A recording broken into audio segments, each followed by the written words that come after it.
Hello students. Last lecture में हमने properties of colloid का सेकंड प्रॉपर्टी कंप्लीट की थी और वो प्रॉपर्टी थी हमारी टिंडल इफेक्ट। ठीक है, तो हमने टिंडल इफेक्ट के ऊपर देखा था। तो आज का सेशन स्टार्ट करने से पहले कुछ रिवीजन कर लेते हैं हम। तो टिंडल इफेक्ट क्या होता है? जब आपके कोलोइडल सॉल्यूशन के जो पार्टिकल होते हैं, जो डिस्पर्स फेज के जो पार्टिकल होते हैं, वो पार्टिकल क्या करते हैं, वो लाइट की क्या करते हैं, स्केटरिंग करते हैं। अगर लाइट की स्केटरिंग होती है तो हमें क्या होता है, लाइट का पाथ शो होता है और उसी इफेक्ट को क्या कहते हैं, हम टिंडल इफेक्ट कहते हैं। फिर हमने कुछ कंडीशन देखी थी टिंडल इफेक्ट की। यहाँ पर क्या होता है, यहाँ पर देखिए इस डायग्राम के थ्रू समझते हैं वापस। यहाँ पर क्या होता है, इस सोर्स के थ्रू लाइट क्या हो रही है, लाइट इस मिरर से पास हो रही है और यहाँ पर एक ऑब्जेक्ट के ऊपर जाके, कोलोइडल पार्टिकल ऊपर जाके क्या हो रही है, सारी डायरेक्शन में क्या हो रही है, डिस्पर्स हो रही है। ठीक है, डिस्पर्स हो रही है, सारी डायरेक्शन में क्या हो रही है, स्कैटर हो रही है। तो ये स्कैटरिंग ऑफ लाइट क्या होता है, क्या होता है, ये टिंडल इफेक्ट होता है। और यहाँ पर क्या बनता है, कौन बनता है, क्या बनता है, कौन बनता है। उस कौन को क्या बोलते हो आप, टिंडल कौन बोलते हो।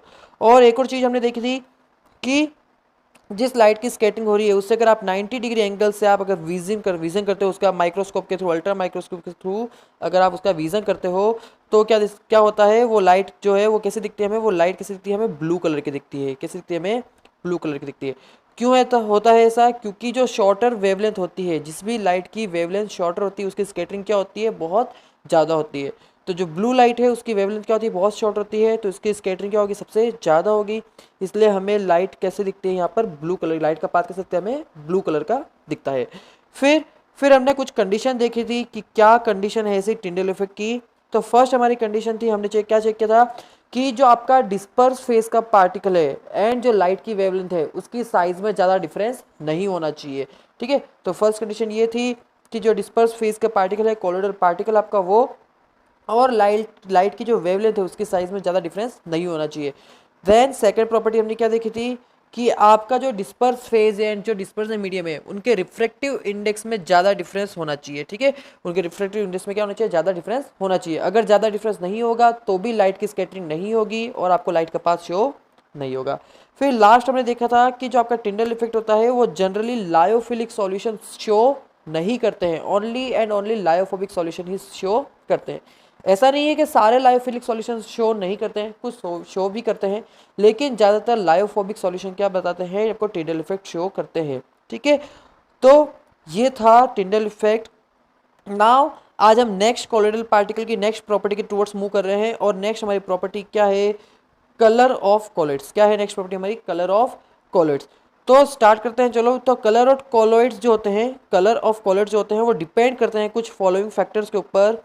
फर्स्ट फैक्टर क्या है हमारा, size of colloidal particle. Colloidal particle के ऊपर डिपेंड करता है आपका कलर ऑफ कॉलोइड्स। क्यों, कॉलोइडल पार्टिकल की साइज होती है ना, तो साइज के ऊपर डिपेंड करता है कि आपका कलर ऑफ कॉलोइड कैसा होगा। एक एग्जाम्पल के थ्रू समझते हैं। जैसे होता क्या है, देखिए जो कोलोइडल पार्टिकल है वो क्या करता है, लाइट की स्कैटरिंग करता है। हमने पहले ही पढ़ा है कि जो टिंडल इफेक्ट शो होता है किसकी वजह से शो होता है, क्योंकि कोलोइडल पार्टिकल क्या करता है, लाइट की स्कैटरिंग करता है। तो रीज़न यही है कि कोलोइडल पार्टिकल का जो साइज है उसके ऊपर डिपेंड करेगा कि उसका कलर भी कैसा होगा। अगर हम एग्जाम्पल लेते हैं गोल्ड के सॉल्व की, तो ध्यान से समझिएगा, अगर फाइन गोल्ड पार्टिकल्स है, बहुत ही ज़्यादा छोटे को अगर गोल्ड पार्टिकल्स है तो आपको कलर कैसा मिलेगा, रेड कलर मिलेगा। बहुत ध्यान से समझिए, अगर बहुत ज़्यादा छोटे गोल्ड के पार्टिकल है और वहाँ से गोल्ड सॉल से आपके पास एक गोल्ड का सॉल है और उसमें से आपने लाइट पास की, और अगर गोल्ड के जो पार्टिकल है वो बहुत ज़्यादा फाइन है तो आपको कैसा कलर मिलेगा, रेड कलर मिलेगा। एंड अगर कोरस गोल्ड पार्टिकल हुए तो आपको कैसा कलर मिलेगा, पर्पल कलर मिलेगा। ठीक, कैसा कलर मिलेगा, पर्पल मिलेगा। एंड फर्दर अगर और साइज इंक्रीज होती है गोल्ड के पार्टिकल की, और साइज इंक्रीज होती है तो आपको ब्लू कलर मिलता है, और वो ब्लू कलर लास्ट में किस में चेंज दिखता है आपको, वो गोल्डन कलर में दिखता है। ठीक है, तो ये होता है साइज ऑफ कोलोइडल पार्टिकल का फैक्टर। हमने एग्जांपल के थ्रू समझा कि जो गोल्ड का सोल होता है उसमें अगर बहुत ज़्यादा छोटे पार्टिकल है तो आपको कलर कैसा मिलेगा, रेड। अगर थोड़े से बिगर है तो पर्पल, और अगर साइज बढ़ रही है गोल्ड के पार्टिकल की तो आपको ब्लू कलर मिलता है, और लास्ट में कैसा दिखता है आपको, गोल्डन कलर दिखता है। ठीक है, तो ये एग्जांपल था कलर ऑफ कोलोइड को समझने के लिए। ठीक है, नाउ सेकेंड फैक्टर क्या होता है, सेकेंड फैक्टर होता है वेवलेंथ ऑफ इंसिडेंट लाइट। क्या फैक्टर है, वेवलेंथ ऑफ इंसिडेंट लाइट। कि जो लाइट इंसिडेंट होने वाली है उसकी वेवलेंथ के करस्पॉन्डिंग आपको क्या मिलता है, कलर मिलता है। और वो आपको कैसा पता चलता है, आपने सर्कल पढ़ा है कलर कंपोनेंट के लिए, इंसिडेंट लाइट के लिए आपने सर्कल पढ़ा था जो हमने 11th क्लास में डिस्कस भी किया है। क्या है वो है विबग्योर। क्या है? विबग्योर। ठीक है, तो यहाँ पर क्या होगा, करस्पॉन्डिंग कॉम्प्लीमेंट्री कलर मिलता है। अगर आपका जो सॉल्यूशन है उसने अगर ब्लू कलर की लाइट को अगर एब्जॉर्ब किया है तो उसका कॉम्प्लीमेंट्री कलर क्या मिलेगा, उसको ऑरेंज कलर का दिखाई देगा। अगर उसने रेड कलर की लाइट को एब्जॉर्ब किया तो कॉम्प्लीमेंट्री कलर कैसा मिलेगा, आपको ग्रीन मिलेगा।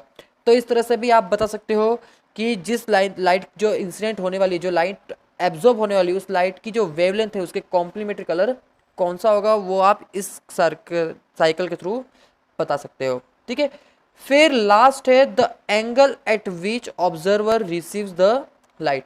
लास्ट क्या है कलर ऑफ कोलॉइड के लिए, लास्ट फैक्टर क्या है, the angle eight which observer receives the light. ऐसा एंगल जहां पर ऑब्जर्वर लाइट को रिसीव कर रहा है। जैसे कि एग्जाम्पल को समझाता हूँ, मान लीजिए कि यहाँ पर एक मिल्क का पार्टिकल, आपके पास एक मिल्क का कोलॉइड है, यहाँ से लाइट इंसिडेंट हुई है। ठीक है, और ये लाइट यहाँ से थ्रू आउट डायरेक्ट पास हो रही है, और एक लाइट यहाँ पर ऊपर की साइड है। ठीक है, तो जो थ्रू आउट पास हो रही है वो है आपकी ट्रांसमिटेड लाइट। ठीक है, वो कौन सी लाइट है, ट्रांसमिटेड लाइट है आपकी, ट्रांसमिटेड लाइट है। एंड जो आपकी यहाँ पर रिफ्लेक्ट हो रही है, इसे क्या बोलते हो आप, रिफ्लेक्टेड लाइट बोलते हो। क्या बोलते हो, रिफ्लेक्टेड लाइट बोलते हो। ठीक है, तो अब ध्यान से समझिए, अगर आप ट्रांसमिटेड लाइट की एंगल से अगर आप लाइट को व्यू कर रहे हो, ध्यान से समझिएगा, अगर ट्रांसमिटेड लाइट की एंगल के थ्रू अगर आप लाइट को व्यू कर रहे हो तो आपको लाइट का कलर कैसा मिलेगा, लाइट का कलर मिलेगा आपको रेड। बहुत बहुत बहुत ज़्यादा इंपॉर्टेंट है। जो आपकी इंसिडेंट लाइट है उसके अगर वो जिस डायरेक्शन में ट्रांसमिटेड हो रही है उसी एंगल से अगर आप उसे देखते हो तो आपको कलर कैसा दिखाई देगा, लाइट का रेड दिखाई देगा।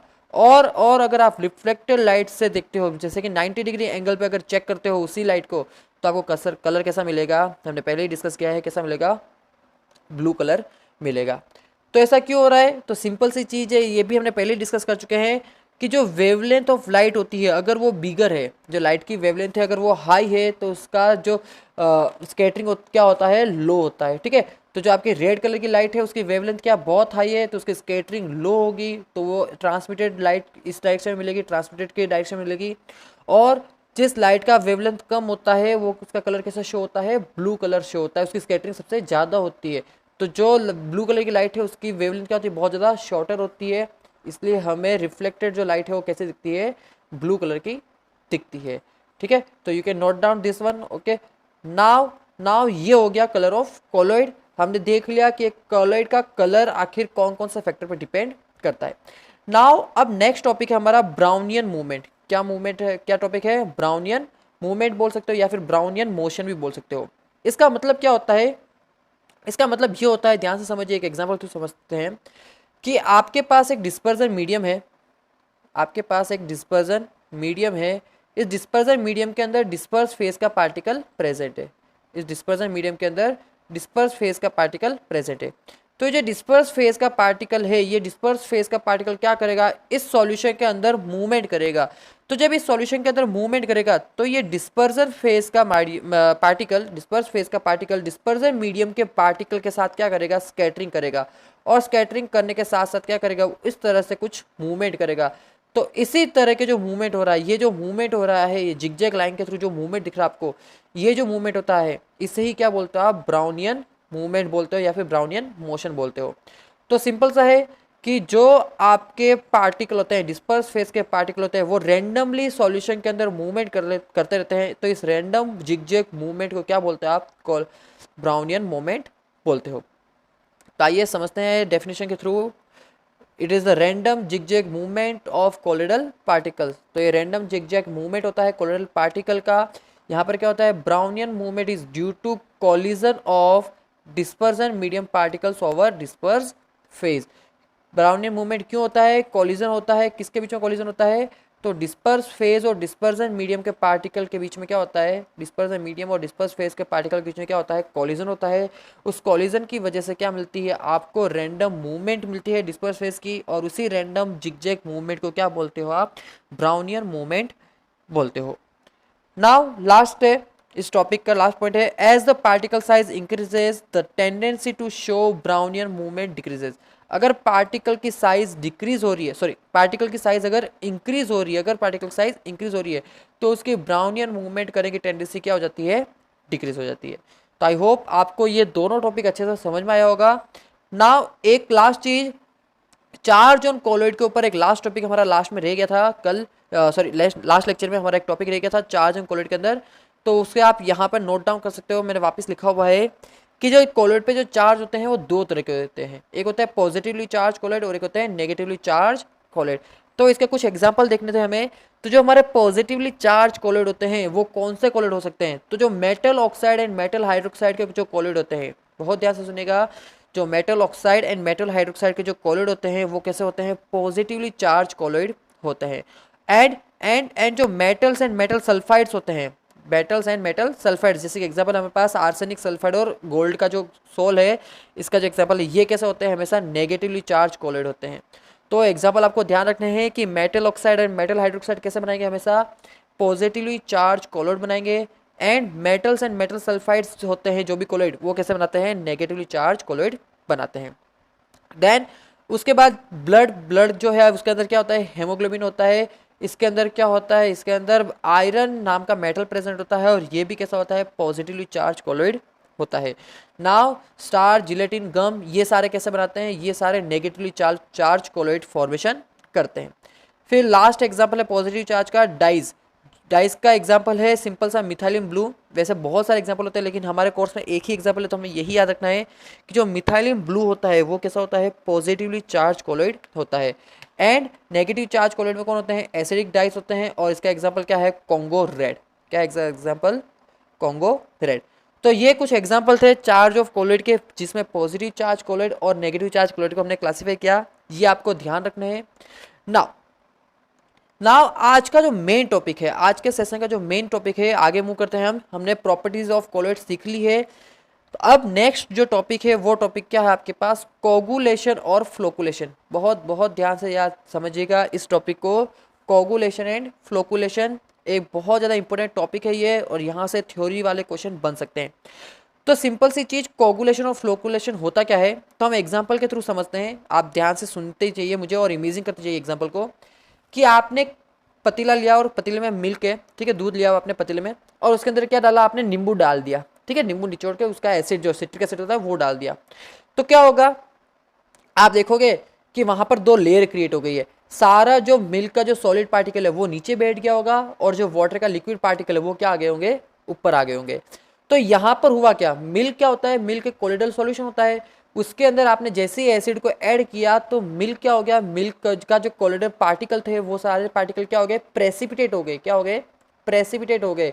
तो यही चीज़ समझा रहा हूँ मैं आपको, बहुत ध्यान से समझिएगा कि जो मिल्क के अंदर आपने जैसे ही सिट्रिक एसिड डाला तो मिल्क के सारे जो सॉलिड पार्टिकल थे वो सारे नीचे बैठ गए, मतलब वो क्या हो गए, प्रेसिपिटेट हो गए। मतलब कि आपका कोलोइडल जो सॉल था वो क्या हो गया, प्रेसिपिटेट हो गया। तो ये जो प्रेसिपिटेट होने की जो कंडीशन है, इसी कंडीशन को क्या बोलते हो आप, कोगुलेशन बोलते हो। क्या बोलते हो, कोगुलेशन या फिर फ्लोकुलेशन बोलते हो। तो बहुत सिंपल टॉपिक है कोगुलेशन। ध्यान से समझिएगा कि आपने मिल्क के अंदर जैसे आपने सिट्रिक एसिड ऐड किया तो वहाँ पर क्या हुआ, जो सॉलिड कोलिड पार्टिकल्स थे मिल्क के वो सारे क्या हो गए, पार्टिकल्स नीचे बैठ गए एंड वाटर पार्टिकल्स ऊपर चले गए। तो यहाँ पर दो लेयर क्रिएट हो गई। तो इससे क्या पता चला कि जो मिल्क के अंदर जो कोलिडल पार्टिकल थे वो सारे क्या हो गए, वो प्रेसिपिटेट हो गए। तो जो प्रेसिपिटेट होने की जो कंडीशन है, इसी कंडीशन को क्या बोलते हो आप, कोगुलेशन बोलते हो। ठीक है, जहां पर आपके कोलिडल पार्टिकल नीचे बैठ गए, जहां पर आपके कोलिडल पार्टिकल नीचे बैठ गए और डिस्पर्जन मीडियम क्या आ गया, ऊपर आ गया, इस प्रोसेस को तो बोलते हो आप कोगुलेशन। और नेक्स्ट चीज आप फ्लोकुलेशन को समझिए। फ्लोकुलेशन कब बोलेंगे, जब आप जैसे देखो, आप छाछ की बात करें तो छाछ को आप ध्यान से देखो तो आप छाछ में अगर आप हाथ फेरते हो तो वहां पर क्या होता है, जो पनीर होता है वो क्या होता है, ऊपर आ जाता है। उसे आप फर्दर सेपरेट आउट कर सकते हो। आप नोटिस कर सकते हो अपने घर पे छाछ को जब फेरते हैं तो पनीर का आ जाता है, ऊपर आ जाता है, उसे आप सेपरेट कर सकते हो।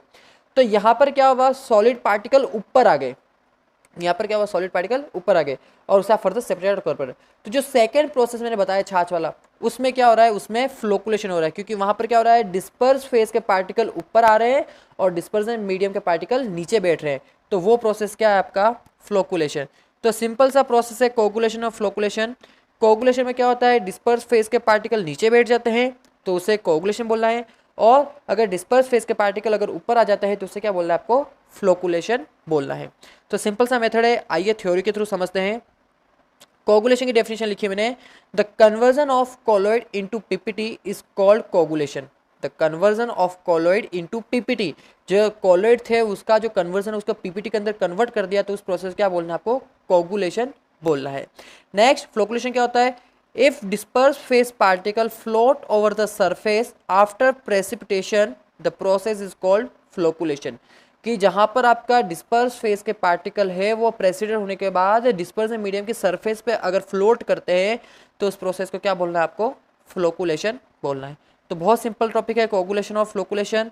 नाउ अब हम आगे मूव करते हैं और हम ये सीखते हैं कि आखिर कोगुलेशन होता क्यों है। तो टॉपिक के थ्रू बात करते हैं इसे, कॉज ऑफ कोगुलेशन। तो कोगुलेशन क्या होता है, देखिए हमने लास्ट लेक्चर में पहले ही डिस्कस कर चुके हैं कि एक प्रेसिपिटेशन कैसे होता है।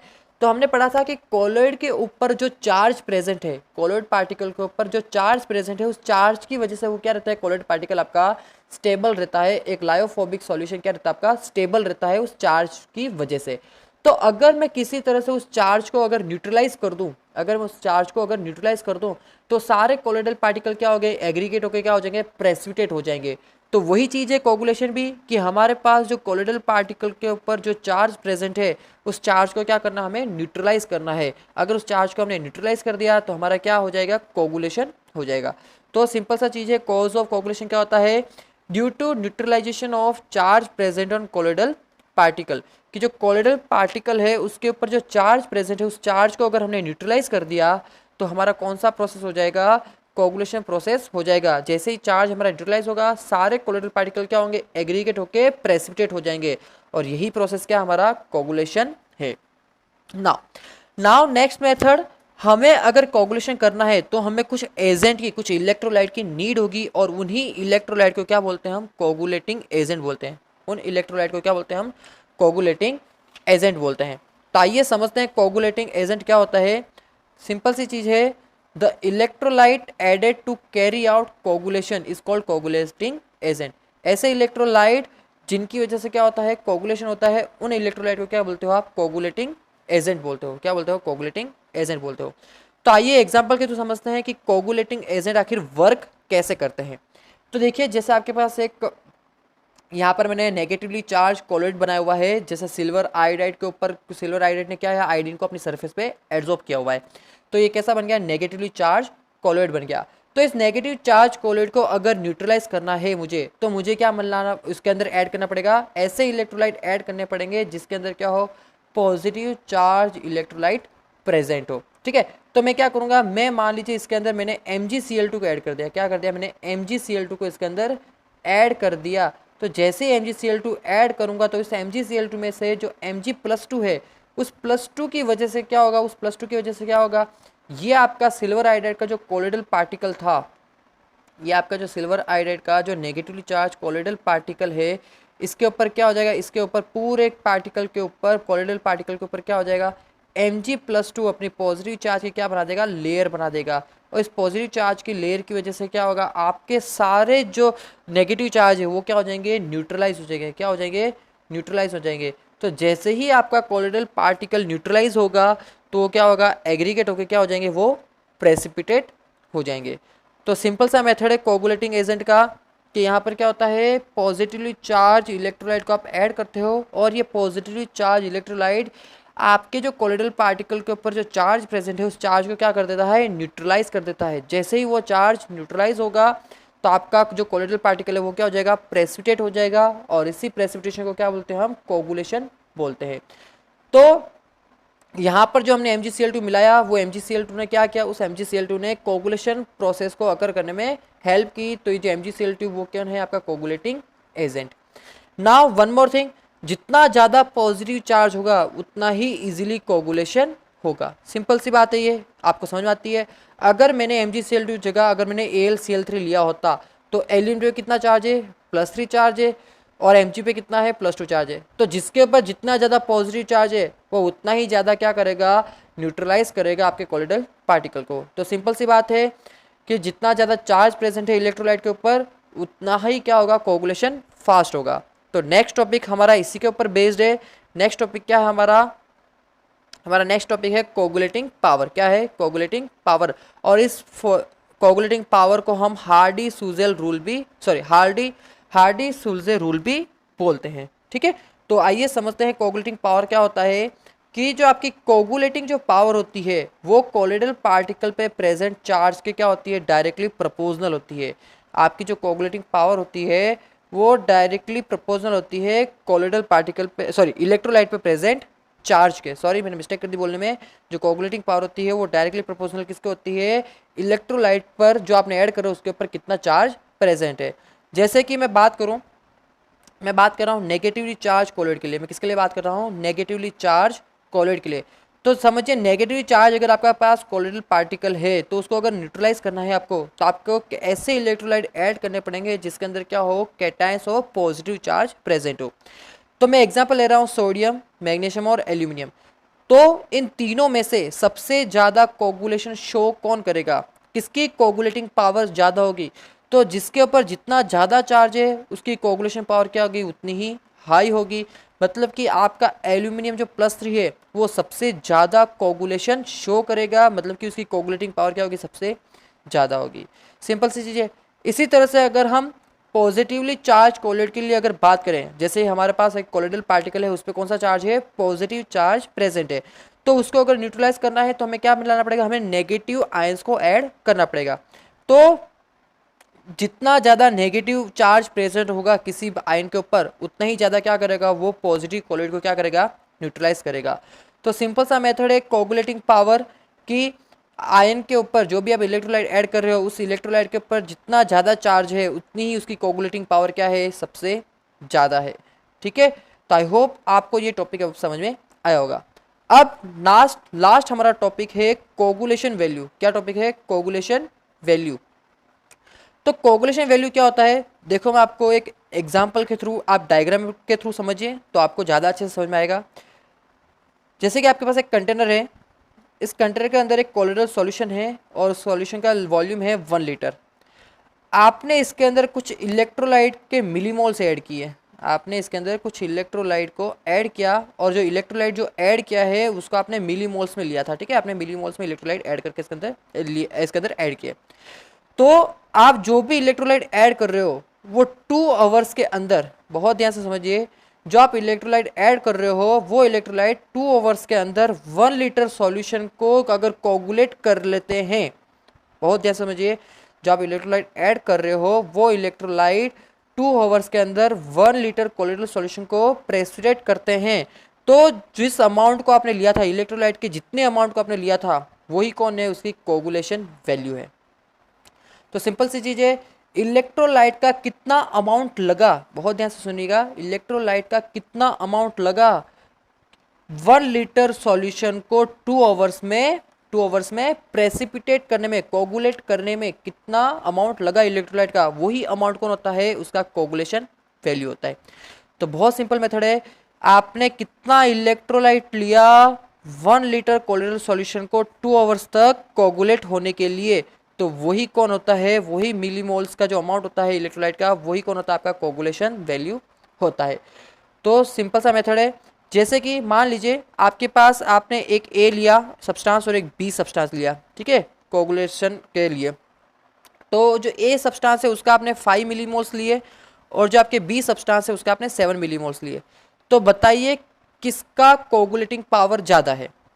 तो सिंपल सी चीज़ है, जिसके आपने 5 मिलीमोल्स लिए उसका कोगुलेटिंग पावर क्या है, ज़्यादा है। क्यों, क्योंकि कम अमाउंट में ही क्या कर रहा है, ये ज़्यादा कोगुलेशन शो कर रहा है, तो इसका कोगुलेटिंग पावर क्या रहेगा, ज़्यादा रहेगा। तो यहाँ से एक चीज़ क्लियर हो रही है कि अगर कोगुलेशन वैल्यू लो है, बहुत ध्यान से समझिए, अगर कोगुलेशन वैल्यू लो है, कोगुलेशन वैल्यू अगर लो है तो कोगुलेटिंग पावर क्या होती है, ज़्यादा होती है। ठीक है, तो आइए समझते हैं आगे। अभी हमने देखा कोगुलेशन वैल्यू अगर हमारी लो है तो उसकी कोगुलेटिंग पावर क्या रहती है, ज़्यादा रहती है।